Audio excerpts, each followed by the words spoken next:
You won't frequently hear that history's richest man was a black, a king called Mansa Musa, whose wealth had bewildered historians of the time. But why couldn't you know more about this king? Well, the answer is quite simple. Since he was black, manifesting that blacks had even the financial superiority in ancient times, jealousy overtook in non-blacks. Hence, Mansa Musa's wealth and life were taken off of the history books. But how wealthy was Mansa Musa actually? Is there any scale that can calculate the amount of fortune, gold, silver, and wealth he held? You can try to estimate his wealth by knowing that once he passed through Cairo, Egypt, and distributed gold bars and coins among the people. This unbalanced the gold prices in Cairo, and the economy stayed sunk for over a decade. But who was Mansa Musa, and how did he accumulate an insane amount of wealth? Welcome to a new episode of Black Culture Diary, a channel where we talk about the people that are evidently ancestors of and superior to everyone, the black. We scrutinize history here to bring the black culture back on the surface again. In this episode, we will tell you about the forgotten, mysterious life of history's richest man, a black named Mansa Musa. Let's get started. Mansa Musa, the legendary king of the Mali Empire, was born into a family of rulers and nobles in 1280 AD. Despite his impressive lineage, much of what we know about his family history comes from the writings of Arab scholars like Al-Umari, Ibn Battuta, and Ibn Khaldun. They wrote that Musa's grandfather was Abu Bakr Kata, who was the nephew of Sundiata Keita, the man credited with founding the Malian Empire. However, neither Musa's grandfather nor his father played any crucial roles in Mali's history or ascended to the throne. Instead, Musa's brother, Mansa Abu Bakr II, ruled the Mali Empire before Mansa Musa got power. During Abu Bakr's reign, the empire controlled a substantial portion of the former Ghana Empire's territory. Musa served as his brother's deputy and achieved titles like the Lord of the Mines of Wangara, Conqueror of Granada, and Emir of Mel.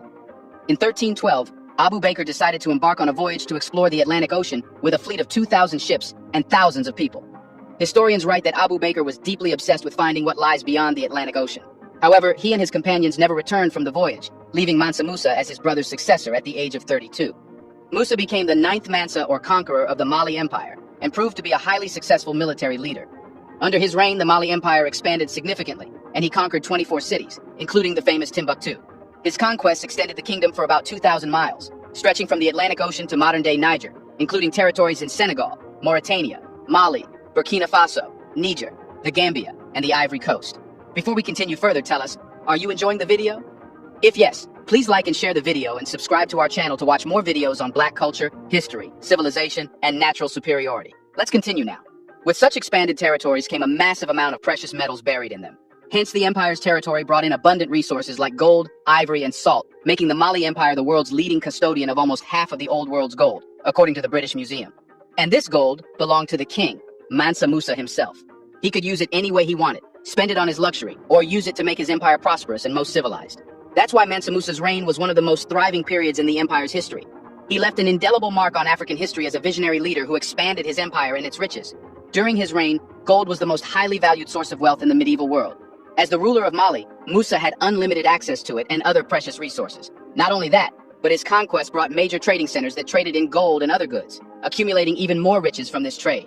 At the peak of the Mali Empire, Mansa Musa had a net worth equivalent to the modern-day $400 billion, a net worth no individual has yet reached. During that time, no one from the Mali Empire or the surrounding empires had ever gone on a pilgrimage to Mecca. It was nearly impossible because setting out on a long and unending journey like this took courage and an excess amount of money. Mansa Musa had both. Hence, he embarked on a pilgrimage to Mecca in 1324, which was one of the most notable events of his rule. At the time, Mali was a leading source of gold, but Mansa Musa's Hajj was not widely known. However, this changed as he and his caravan, consisting of 60,000 men, including his entire royal court, officials, soldiers, merchants, camel drivers, and 12,000 slaves, as well as a long train of goats and sheep for food, passed through the Sahara Desert and Egypt. The caravan was breathtaking, with everyone, including the slaves, adorned in gold brocade and Persian silk. Hundreds of camels carrying hundreds of pounds of pure gold could be seen in Mansa Musa's caravan. Yet the true splendor of the caravan was not fully appreciated until they reached Cairo, where they camped for 3 days at the pyramids of Giza before crossing the Nile into the city.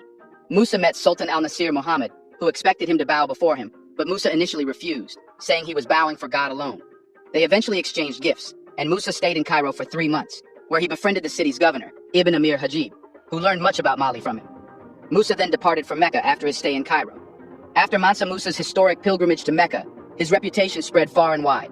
12 years later, when Al-Mari visited Cairo, he was amazed by how much the people there spoke of Musa. This shows that Musa left a lasting impression during his 3-month stay in Cairo. Musa was known for his generosity, and he lavishly gave so much gold to the people of Cairo that the price of gold fell for 10 years, damaging the economy. The king's pilgrimage to Mecca was not without difficulties, and conflict broke out between Malian and Turkic pilgrims at Masjid al-Haram. But Musa's diplomacy avoided bloodshed. Musa and his attendants encountered many hardships during the return journey, losing supplies and facing starvation. According to some accounts, he had to borrow gold from lenders and merchants in Cairo, paying high interest rates. Despite the challenges, Musa's generosity made him popular, and the Mali Empire gained international recognition. But Musa's fame wasn't limited to only gold. His love for education and encouragement of the arts and architecture is evident in his bringing Islamic scholars to his kingdom, including the architect Abu Ishaq al-Sahili, who designed the famous Jingwareber Mosque. Musa built schools, libraries, and mosques, and Timbuktu became a center of trade, culture, and education. The University of Sankore, which developed one of the largest libraries in the world, was founded during Musa's reign, with roughly 1 million manuscripts, rivaling the Library of Alexandria. Timbuktu had gained such an illustrious reputation that merchants in cities like Venice and Genoa began including it in their trade routes. Mansa Musa is often attributed to initiating the tradition of education in West Africa, and is widely recognized as one of the wealthiest historical figures, partly due to the significant gold production during his reign. After ruling for many years, Mansa Musa passed away in 1337 at the age of 57, leaving his empire to his sons. However, they were unable to maintain it, eventually breaking it, leading to the downfall of the once great empire. In the end, the arrival of the Europeans in the area brought about the final collapse of the empire. Do you think there is any person today in the world wealthier than Mansa Musa? Or was he the only person ever to have such massive wealth? Can there be someone richer than him? Tell us in the comment section right below. Isn't it striking that Mansa Musa's wealth outweighed the economies of various empires of that time? Do you want to watch more videos like this one?